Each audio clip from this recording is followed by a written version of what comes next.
अस्सलाम वालेकुम नाजरीन, आप देख रहे हैं न्यू बीबीसी न्यूज HD और मैं हूं आपकी मेजबान सना चौधरी। शामिल करते हैं आज की अहम खबरें।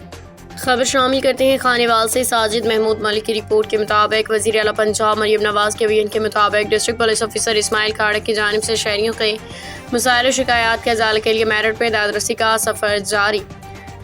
DPO ने ओपन डोर पॉलिसी के तहत शहरियों के दरखास्तों के फीडबैक लेते हुए मुतल्लिका अफसरान को तहरीरी टेलीफोनिक मुकर्ररा टाइम फ्रेम के मुताबिक फौरी इंक्वायरी कार्रवाई के अहकाम जारी किए। इस मौका पर DPO इस्माइल खाड़क ने कहा कि आवाम को इंसाफ की फराहमी मेरठ को हर सूरत यकीनी बनाने समेत सर्विस डिलीवरी के मयार को मज़ीद बेहतर बनाने के लिए हर मुमकिन इक़दाम किए जा रहे हैं।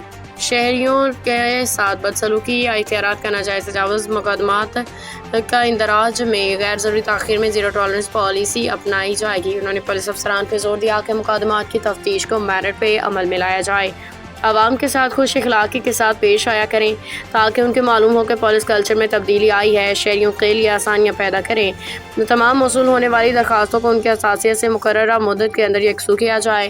रिपोर्ट हाजी साजिद महमूद मलिक। अब तक के लिए इतना ही। मज़ीद खबरों और अपडेट से बाखबर रहने के लिए देखते रहें न्यू बीबीसी न्यूज HD।